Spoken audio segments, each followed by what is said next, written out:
Welcome in, everybody, to Leading Off here on Fantasy Pros. It is me, Joey P, Joe Pisapia. That, of course, is Dinger Dan Harris. And we're taking you through the day in baseball, the night that was, all things in between. And we had some very good pitching matchups yesterday, including a guy in Houston who just keeps rolling that you just can't stop, and I can't wait to talk about him. We are going to talk a little trivia today, too. I got some fun stuff here to throw at Dan Harris. We'll see if he can answer that question. And, of course, we'll get to the ups and downs. But before we do, Dinger Dan, how are you this morning? I feel like yesterday you seemed a little overwhelmed. It seemed like there was a lot on the plate. And I just want to check in with you, make sure you're doing okay. This is a wellness check at the top of the pod. I really appreciate that. I did have like a day yesterday. You ever have those days, Joe, where it's just like you're like, oh man, there's too much. There's too much going on, but just a little refresh, little deep breaths, nice relaxing day. I'm back. I'm ready to go. I'm doing well, but I do appreciate you checking in on my mental well-being. It's I love you, Dan. Thank you, buddy. I'm a man that could say to another man, "I love you," and I'm very comfortable in that. And it's good. And I care about you. And as you can tell, I am very energetic today. You know why? Because the AC guy came a day early yesterday, fixed the AC. I'm a new man. I slept for like 10 hours yesterday in a nice, cool bedroom, and it was so good. And let me tell you something, very happy. So Joey P is rested, and that is dangerous for everybody else out there. So let's talk about dangerous and start with the ups. Shohei Ohtani, as they said it in the neighborhood, Maron. Did you see that home run yesterday? Oh my God, it was a north 470 feet. I mean, this was a blast too. I just love Ohtani, man. I love watching this guy. It's so much fun. This is not going to be something I think that lasts for years and years. So enjoy it this season, because I think what we're seeing is a special year that we're going to look back on. And the only thing I can kind of harken it back to, where you felt like there was a guy that was just playing at a different level of everybody else, was Bo Jackson, because Bo Jackson was doing things athletically we never saw. And in our lifetime, this is kind of the closest thing I can put to it, is Ohtani's kind of like the version of Bo Jackson. Bo didn't pitch, but Bo did some stuff that we were like, well, that's not human. You shouldn't be able to do that kind of stuff. And I feel like that's what Ohtani's doing right now. So why can't pitchers hit well, right? Like, why is that? It's because they spend their entire careers crafting their pitching. That's what they work on. That's what they spend their time on. That is entirely understandable. You should not be able to do what he is doing. You just shouldn't, because he's also, again, excelling as a pitcher, right? It's not like, oh yeah, well, his pitching fell off the map and now he's just a great hitter.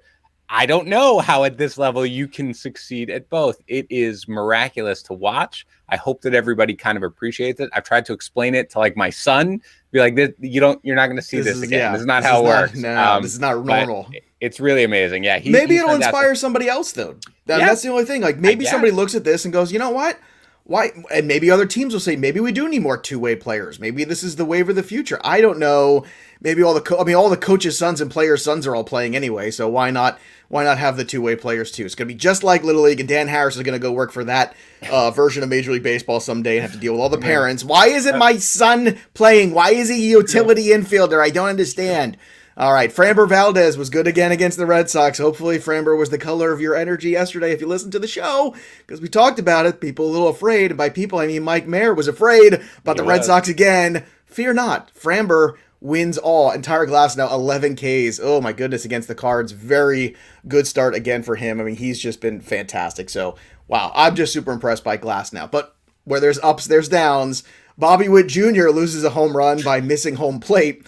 And then Ke'Bryan Hayes loses the home run by missing first base. I will pose this question to you. Which is more embarrassing? I think it's got to be Bobby Witt Jr. because I agree. Right? Because Ke'Bryan Hayes also was like watching the ball. So he didn't know it was going to go out. So he wasn't paying that close. I don't know how you miss home plate realistically. So that's well, he did a little dance. I don't know if you saw the clip. I saw it this morning. He did the little dance and he was like, oh, and you could see him kind of go, oh, I didn't really touch it. Right. Oh, well. And all he did was just turn around and touch it again. But the catcher was watching him, and I give the catcher credit because the catcher was there. And the umpire was right on it, and it did a good job. Carlos Martinez did a bad job. 5 runs in the loss to Cleveland. He's now got 15 earned runs in his last 2 starts. Oh, I'm so glad I picked him up in tout 2 weeks ago. And also, Garrett Cole responds sort of to the remarks about spin rate. Go ahead. Go ahead. Get Go a ahead. PR man or something. Like Dude. You know what, Joe? It's like every day it would be like me not being prepared for you to ask me, how are you doing today? Like everyone knows that question is coming. That question about whether or not you've used that, whatever it's called, the spider, whatever it is, everyone knows that's coming. Of course it's coming. Whatever into the Spider-Verse. I don't understand how he got. If you haven't listened to the clip, find it, listen to it. It's like a minute-long answer where there are no words said, and the words that are said are nonsense as to have you ever used this stuff. I don't know who didn't prepare him for that. It was like you got a question that you were like, how could they have ever asked me? Of course that question is coming. It was an embarrassment. I am highly interested to see spin rates tonight from Garrett Cole. Okay? Yeah, I'm let's very go. interested. Spinner-Rooney all the way. All right, let's get to a little trivia. Gary Cohn, who happens to be a very big Black Book reader and big fan of the show. He listens every single day, and he heard our discussion about Kellenic, and he wanted to give us perspective a little bit. So this was fun, and I said, I'm going to read this on the show because this is great. 70 years ago, this heralded prospect was once called up to much fanfare, but what 1 for 25 over his first 25 at-bats. His team and manager stuck with him, and he's one of the greatest players and hitters in Major League history. Can you name him? Can you name this guy? 70 years ago, went 1 for 25.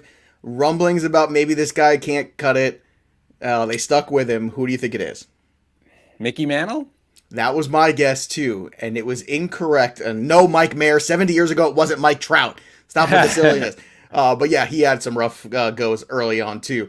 It was Willie Mays. That was actually the other one, and I knew they sent Mantle down, so I was like, Me for too. A little That's bit, what I the same thing. I thought it was Mickey Mantle too. That was my first one. Willie Mays 1 for 25, but Leo DeRocher said, "Don't worry about it.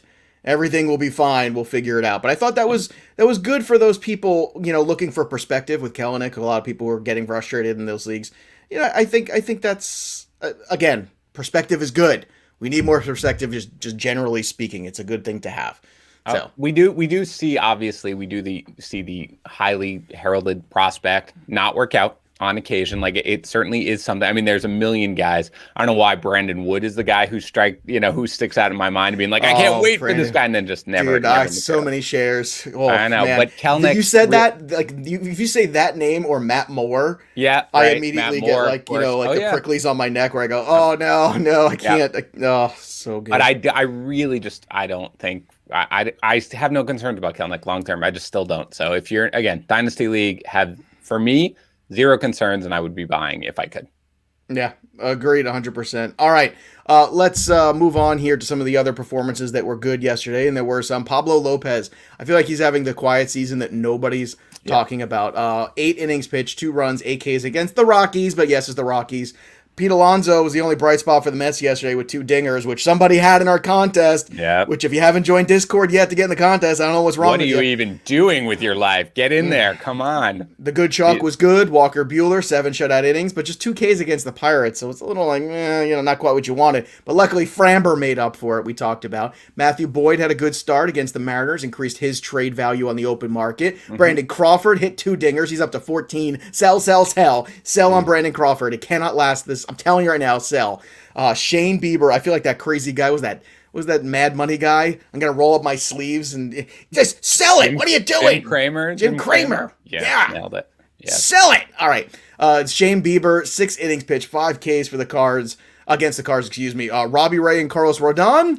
Well, Robbie Ray had 13 Ks for the White Sox. Rodon had 8 Ks, and we talked about this being a matchup. It was just too many outcomes, and here you go. There's a wacky outcome for you there between these two guys. But how about that Robbie Ray this year too? I mean, he just keeps on plugging, right? Really remarkable, and I'm glad that this is something that's, people always talk about, I'm never drafting that guy again because he burned you or something like that. I've basically been completely off Robbie Ray forever, but a few weeks ago I basically just said this. You can't ignore what this is. Again, I think I said it last start. He really looks like he's just trying to throw it down the middle. And he has natural good stuff and natural movement. He's like, we'll see where it goes. See if he can hit me. I guess, Joe, let's talk about a couple of guys from last night. And help me work through this for the trade chart. Would you prefer Robbie Ray, rest of season, or Carlos Rodon? Oh, my fear of Rodon is stamina. That is the one thing I don't have the fear of with Ray. I think I'd actually lean towards Ray, and I know it's going to be like, what are you, crazy? Are you No, if I'm asking you, Joe, I promise you it's not crazy. No, but I think that's my whole thing is, I'm sure for 100 innings we look at it and we go, okay. But after that, like, Carlos Rodon hasn't pitched a whole lot. I'm concerned about July, August, September a little bit for him. I think Robbie Ray, I'm not. And he was not going to maintain that, sub 1 ERA all year. That was going to be fictitious. But I think Robbie Ray, it's close, but Robbie Ray. Yeah. How about Robbie Ray or Framber Valdez? Anyone loses to Framber Valdez. Is that where it is? No. A top? Right. No, here, that is a tough one. I think they're very even. Framber's just been so consistent. And I believe as great as Ray has been, and he has been very consistent so far, we also see stretches where Robbie Ray's wheels have fallen off before. And he loses those mechanics and he loses those things that he does well. So Framber, I haven't seen that in a year and change now. Last season, he was so consistent. They're neck and neck. I like the Astros lineup too. I think I'd give a slight edge to Framber. Slight edge. Yeah, that one. Framber, that one's really close. Ray, and Rodon, I guess that would be...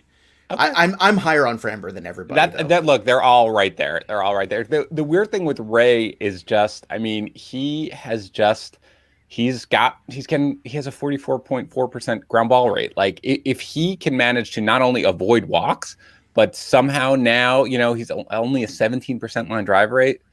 Man, that's a recipe for success. He's really, unless he completely falls off, like the wheels fall off, it's hard to see him failing at this point. I mean, I like all three, so I'll say. No, look, you have all three. It's good. I like this. Ryan Mayer, longtime listener from the Peanuts and the Cracker Jacks. My name is Ryan Mayer, pronounced the same as Mike Mayer. I'm sorry. Who's always mentioned, aka Zach Plesac's best friend. Every time I hear Mike Mayer mentioned, I laugh because it's my dad's name. Oh. So, by the way, not to be confused. Shout out to Mayer. Mayer and I text. Okay, because we're buds, and obviously, we talk about the show and everything like that. And he always texts while I'm in my car, and Siri always calls him Maher. So I just wanted to know that in my head, I love that. It's stuff. Maher. Mike Maher in your group text said so and so. So hi, but he's Mayer. It's weird. Mike, your name should be pronounced Maher. I want to point that out. This is a tough one, wonky penguin. Robbie Ray's the abusive boyfriend who always says he's changed. My therapist says I can't own him anymore. No, I'm telling you, talk to your therapist, okay? Because if you are like off Robbie Ray, I don't know if I would buy this high. I mean, again, you look at, he's got kind of a weird thing where his expected ERA is 4.19, his actual ERA is 3.57. His FIP is 4.73, but his XFIP is 3.36. It's a lot of cross indicators a little bit. But again, for me, the biggest thing is he's walking 2.33 batters per night. That's the thing. It's the walk. You can't Robbie get away. Ray always had the stuff, as they like to say in the business. Correct. The stuff, which means he's got good velocity. That's the stuff. The stuff, he's got good movement, good velocity. The problem is location's always been his problem. Problem is efficiency. And I think he's also being a little bit more aggressive here early on, too. And the thing that knocked me out is the last year he had with the Diamondbacks, before he got dealt, it was his free agent year, if you recall, and he was toying with his mechanics. And I thought to myself, what the hell are you doing? Like, why are you changing your mechanics in a free agent year? I guess he was hoping to kind of fix the things, but it had the adverse effect. Finally, they got a hold of him in Toronto. Things went well, so the rest is history. Everyone in the chat, by the way, keeps saying that we should lengthen the show to an hour. We try to answer your questions. You put the questions here. If they're good questions, we answer them.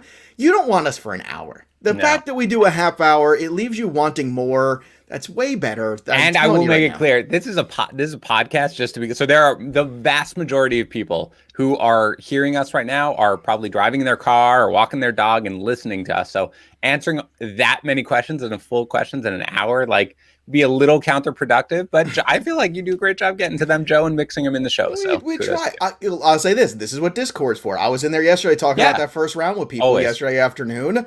I was in the Discord. Ryan Mayer says, wood faltering badly of late, might be on the chopping block, but this is another good one too here, which is from Michael Miller. Find someone who loves you as much as Joey P loves Framber Valdez. I don't know if that's possible. Dudes, man. You gotta have your dudes. You gotta have your dudes, man. Look, you know why I love Framber Valdez? Because he wins me money. He won me money last year. He won me money this year.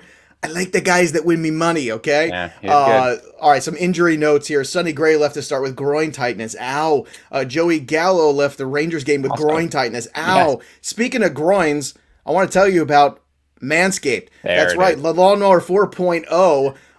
It's got a full package for you, for your package for Father's Day. That's right. It's the 4th generation trimmer and features cutting edge ceramic blade technology, and it's got upgraded multifunction on off switch. It's got the new guard lengths 1 through 4, the 4000K LED light. It's got incredible situation there for you. And imagine just getting your dad, right? A sleek, well designed, optimized body hair trimmer that says on the box, your balls will thank you. Now that says love. That's love. That's honoring your father. So go get one for him today. And by the way, they got some packages there too with the weed whacker for your nose and ear hair because, dad might be grandpa and starting to get the ear hair and stuff going on. They also got the cologne, the crop mop, the ball wipes, the crop reviver, the ball toner because you want your balls toned. And of course, the crop preserver. And I don't know how jealous Dan is that he doesn't get to say these things every day. I do. Look. Manscaped has been a supporter of Fantasy Pros for a long time. It's good stuff, man. I have gotten to do it. And I am going to say this, by the way. Are you afraid of be honest, are you afraid of the crop reviver? I don't know if you want your crop revive. And I don't know about you, Joe. When we have a sponsor, okay, and they're willing to sponsor our show, the very least I can do is try out every single thing that we are. And it's great. All right. It's fantastic. And I will say this, because Manscaped has been a sponsor of this show and the fantasy football show for a while and stuff like that. We have tried all that out. And I had some extra stuff because I have had to try it out, and I gave it unopened, relaxed, okay, just as a present to my brother-in-law once. He was like blown away. He was so excited when he saw it. It's because it's like super professional stuff. Like we joke, you do a fantastic job with the reads and making them funny and incorporating everything. It's like legitimately really good stuff. It really is. So if you have a gift for honestly, we're not just, you should try it. Trust me. Dan is right. He's 100%. Right. And to try it, go to manscaped.com, use the code leading off, get 20% off and free shipping. Again, that's 20% off free shipping, manscaped.com. The code is leading off. And, for me, some of those products work on my head too, which is great. That's how I get it so shiny and so nice. Let's continue on here. And here's a good question from the notorious BRG. Should the Mets go after Marquez? That's an interesting one because you know what? The Mets, you think of them as having a lot of pitching, but you haven't seen Carrasco. Who knows if you're going to see Syndergaard? I would say yes. I think Marquez can help a lot of teams. I think he's a good value, and I know some other people in the chat kind of approving there of this as well. So what are your thoughts on Marquez? Because he's definitely a guy on the block, and we'll get to some more of them in a second. Yeah, for sure. I mean, away from Coors, if he can especially be away from Coors consistently, because I do think that even if you pitch in Colorado, where he succeeds sometimes, it messes with you a little bit because the pitches don't break as much and everything like that. So it kind of affects you even a little bit on the road. You get him out of Coors, he can be a really impact starter. And yeah, for the Mets specifically, like their rotation, as bad as Peterson was, isn't like the worst part of their team, but their offense should be fine once Conforto and McNeil get back, and you can always have another arm. So yeah, I like it. Rizza, Jizza. I think he's got a good point there. All right, let's see some other guys too. So these are players for bounce back candidates here. Maybe good players that haven't quite lived up to the potential that we know that they're capable of. Pete Alonso was actually number 1 on this list, and he had 2 home runs. We were going to try to get to this list yesterday, but it's a very busy show and that first day back and all that stuff. So I think we all feel the same. Alonso's a slugger who's going to have, now that he's healthy, he's going to have those streaks where he looks great. He's going to have great runs, right? I mean, that's all Alonso. I traded for Alonso right before the weekend. I think this is he just hit the 2 home runs, so that maybe kind of quote unquote closes a buy low window if you could, but he's absolutely going to be fine. Luis Castillo, here we go again. You want to take this last start? I mean, I kind of still want to buy him. I mean, the frustration level's got to be peak by now, right? I mean, you might be able to buy him for the second time from somebody. Somebody might have bought him already, is mad that they bought him, and now wants to sell him.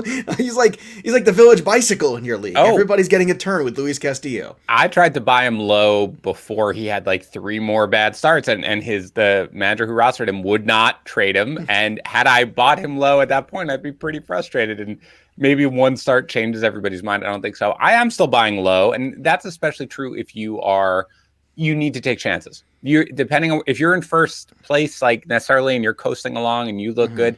I don't know if you need to take the chance on a guy like Luis Castillo, but if you need to hit a home run and say maybe this guy's going to completely turn it around, then I think you do it. But I would still be willing to do it because the upside's enormous. There's some stars out there that I think you can go and be aggressive in the trade market for. Especially if these are on teams that are not really contending on keeper leagues where they're looking to maybe get younger or change over a little bit. Freddie Freeman, Paul Goldschmidt, Manny Machado. Those are guys that I think you can. They're all world talent. I'm not worried about any of them really particularly, but I think that I feel confident in all of them. You seem to have a pause there. So what's your pause with? Not on two of them, not on Machado and not on Freeman, but Goldschmidt, which we talked about coming into the year, Joe, and you were very much buying. And look, I bought him a couple weeks ago in a league. Is the power gone? I mean, he's played now exactly 58 games in each of the last 2 seasons. 6 homers last year, 7 homers this year. The batting average is just 250. Like, he's 33. He might be an old 33. Like, I don't mean that's not his age. I just mean some players they played every game. Like he was from Chinese Taipei or something. No. His I just mean you had a 5-year stretch where he basically didn't play fewer than 155 games. Like he plays. He's a baller. He plays all the time. But I don't know, Joe. No, look, I might be right. He might be on the decline. I don't think I'd try to buy low. Certainly on Freeman. And still would, but you're probably right at this point. He is. I'll probably take the L. He's probably more on the decline. But you know what? That might mean you can get him even cheaper. DJ LeMahieu and Jesus Luzardo, last 2 guys on this list too, which I think are intriguing. LeMahieu, as long as you're at the top of this Yankee order, and I think this is the thing with the Yankees is they're just a station club. You have to understand that's what they are. So when they're hitting home runs, the offense can be good. When they're not, they're not. That's it. End of story. Yeah. I think the biggest thing for me with LeMahieu, and again, I think his batting average is certainly going to rise and everything like that, is that this might have been the type of guy, Joe, where the change in the ball kind of impacted, right? A guy who was suddenly hitting for a ton of home runs, 26 home runs in 2019, 10 home runs in just 50 games last year. Now he's got 3. This is the kind of guy, right? The guy that not the Stantons and the Judges of the world who, when you lose the 3 or 4 feet of distance on the ball, I think it does affect a guy like LeMahieu. So again, I would be buying low, but this is the first iteration of the trade chart, which again, today I'm going to be writing it, where I have moved LeMahieu down significantly. Not totally like writing him off. I made an adjustment in my rankings too, because you just have to. And it's more some other people have just kind of gone past. And that's okay too. But look, LeMahieu will be fine. It's just the Yankee offense right now. And it's I keep telling everybody it's too right-handed of a lineup, but nobody wants to hear me say that anymore. When you run the world, you can change. That's right. Me and Framber Valdez taking over. Yeah, things. That's correct. Home run calls yesterday from the Cracker Jacks. Waffles, Sterling 134, and Fired Up 24 each got 2. Thanks to Brendan Crawford and Pete Alonso. Chi-Town Cubs, Dr. Pepper 99. Derek from Texas, I don't know what that means. Blockbuster 888. By the way, speaking of Blockbuster, I watched that documentary on Netflix about the last Blockbuster. Amazing. Oh, and you're kind of like a movie dork like I am. Yes, you're gonna love this. You're gonna get so. And I worked at a video store in college while I was in acting school. And let me tell you something. It was so member berries amazing to like go through all the stuff about Blockbuster, and you gotta watch it. It's so good. The last Blockbuster, check it out. Blockbuster 888 and Springer each got 1 thanks to Jose Ramirez and Andrew Vaughn. I'm still at the top of the leaderboard. Dinger Dan still second. Dr. Glenn still with 4. Croonman and Wonky Penguin and Turf Durgerson with 4 also. But it's getting closer and closer. Join Discord, fantasypros.com/chat. Get in there. Make your home run calls. Get in there. And while you're at it, subscribe to the channel here, Fantasy Pros MLB2. It's not, you're subscribe to both. Okay? This is what I want you to do. Subscribe to the YouTube channel of Fantasy Pros, and then the Fantasy Pros MLB 1, 2. So you got your football covered, your baseball covered, and you get to watch the show, because watching the show is glorious. I mean, and don't forget, by the way, the handsomeness, the whole thing. 3.91 thousand subscribers. When we get to 4, leading so off close merchandise gets into the store. So go ahead and we are so close to 4. Will you please just go and subscribe? We're so close to the 4. All right, let's do a little DFS. 12 games tonight. The good chalk is the Yankees and Garrett Cole. If you believe in the spin rate, the question is Dan Harris for 11.5 and 11.2. Do you believe in the spin? I mean, I think Eric Cole will probably be fine tonight. I'm not like Wow, that running was away a from him, ringing endorsement right there. but I I'm not. think I'm probably maybe not. it'd be fine. It's good. I don't I'm know. probably going elsewhere is my guess because I would more prefer to watch this and sort of prefer to see him fail just so I could like just for the craziness. So I have I more will probably confidence go. in a guy on the street selling me fruit when I ask him, "Is this fruit good?" Yeah, it's good, Well, that's what I'm saying. Joe. He's fine. It's I good don't for fruit. 11 on FanDuel. I think it is 11.5 or is that FanDuel on 11.5. 11.5. I'm probably going somewhere else. All right, let's talk about some other arms here. Zach Eflin, 8.2 on FanDuel. Taiwan Walker, just 7.8. He's been very good. Yep. It's against Matt Harvey and the Orioles. I think I'd give that a shot. Yep. Adam Wainwright at home. We talked about the home road splits of Wainwright. Drastic 7.7 on FanDuel, 9.5 on DK. Don't like it on DK. FanDuel 7.7. I do like it, but I like somebody more than all these guys. And today's guy that I like is Nate Eovaldi. Ready for some numbers? You like numbers there, Dan Harris? I do. Yes. Last 4 starts, he's 3-0, Nate Eovaldi. 21 innings, 24 Ks, 4 walks, 1.24 whip, 10K per 9. He's got a 6-to-1 K walk ratio. I'm telling you, like, I am all into this. Nate Eovaldi has made me a believer. I can't believe I'm saying this. And then thank you, Aaron. By the way, if you're interested, yes, you have to get the paid subscription to go in there to join Discord. Yes, You can join Discord. To be clear, you can join Discord for free. It's a general, but there's a general chat that you can do that I pop in when I can to sort of do it. But to get into the specific home run call channel and the specific baseball channel, it is first Fantasy Pros premium subscribers, but it's worth it. It's you can get the base one for like $2.99 a month or something like that, and it's worth it for all our tools. End of sentence. Sorry. Yeah, and by all of our tools, you mean us. Now, Dan is a man of the people. He's in the general chat. I am not. I'm elitist. I'm a jerk. So I stick with all the paid subscriber I people. pop in there generally, but I spend the vast majority of my time in the baseball podcast chat and start sit and trades and stuff like that with my boy Waffles. We talk about a lot. So get in there. Beautiful We're in there moment. all day. You and It's Waffles so coming together over syrup yesterday. It was beautiful.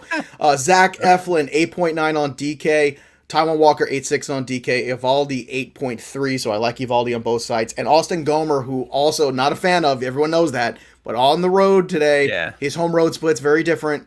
Gomer on the road for just 6K. It's nice. Not a lot of value on DK for the hitting. So a guy like Gomer going with Evaldi actually goes a long way. Stacks tonight. Mets, Yankees, Dodgers. Game stack. Milwaukee versus Cincinnati. Pick a side or run away. Alek Manoah and the Blue Jays against Lance Lynn and the White Sox. I lean towards Lynn here on this one. I think you can make money actually with this one. Yeah, I agree with you. And Manoah, thankfully, is priced a little more reasonably here on FanDuel. Yes, 8.597. Right. A little bit better than the 10K last time where we all said, come on, bro. But I agree. I will go with Lynn here. I'm never scared to go with Lynn, even though his strikeouts have been a little weird. And I don't think Manoah is the type of guy that you need to run from necessarily at this point, as we saw in his last start. So I will side with Lynn here for sure. All right, here's some value for you on FanDuel. Pujols 2.8, India 2.9, DJ LeMahieu, who Dan was trolling before, 2.7, Tommy Edman at 2.8. On DK, India's just 3.7, Eric Haas is 3.8, and Albert Pujols is 3.1. Not a lot of value on the hitting side tonight, which is why I keep coming back to Eovaldi, who's kind of in a very comfortable 8K-ish range. And look, the numbers are there. I'm sorry. I know you look at the matchup too. It's Houston. All of that is going to suppress the roster percentage of Eovaldi. Just like I told you yesterday with Framber, I'm going to tell you the opposite side tonight because that's how I roll. And it's time to roll for a home run. Let's call our shot. Dan Harris, who are you going with? And I got to tell you, your pick was in my top 3. So I thought I was getting a little. No, he was right there for me too. And I had a couple guys and I eventually went one way. So tell everybody who's your pick tonight. I'm going with Lindor. I do think this is a bounce back game here for the Mets offense, who was embarrassed last night pretty much other than Alonso. So I'm going with Lindor here for my home run call. I'm going with Shohei Ohtani. Never a bad I don't know. pick. That's why I love wind's blowing out tonight. He's got a righty on the mound. Let's go. Yeah. Let's go, Shohei. Show me something. All right. And we have a winner, finally. So, of the Vladdy baseball. So would you like we talked about it yesterday, didn't we? We didn't give it away. We didn't announce the name. Did you want to announce the name? I think we announced the name. I'll make. No, Mike, we did not. I don't think we did. Did we? All right, Mayor, to everybody, if you were listening yesterday, let us know in the chat whether or not I announced it. I thought I did. I didn't know it's David from Elk Grove, California. Oh, Anybody in the chat, you know what? Let's give David some extra love. I love mention David. him 2 Thank days you, in a David, row. for leaving us a review. And if you want to enter for the new one, don't forget. I mean, we know this now. People seem to like it. Their reviews at the end of the month. I will do it again. Great. It's my favorite thing. It We'll makes the show. It makes the show an hour, which is what everybody wants, but it's so worth it. Also, want to remind everybody the Shohei Ohtani baseball, not the one he hit yesterday, but the one he autographed, is up at now pristine auction, and it can be yours too. So go leave that review on Apple Podcasts or Castbox. Go to fantasypros.com/MLB contest.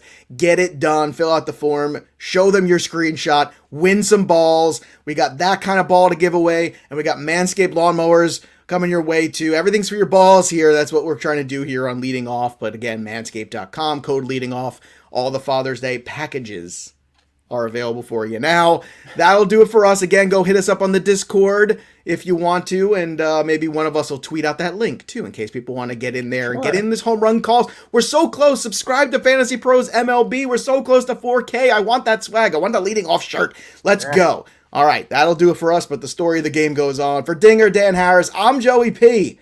We will see you next time, kids.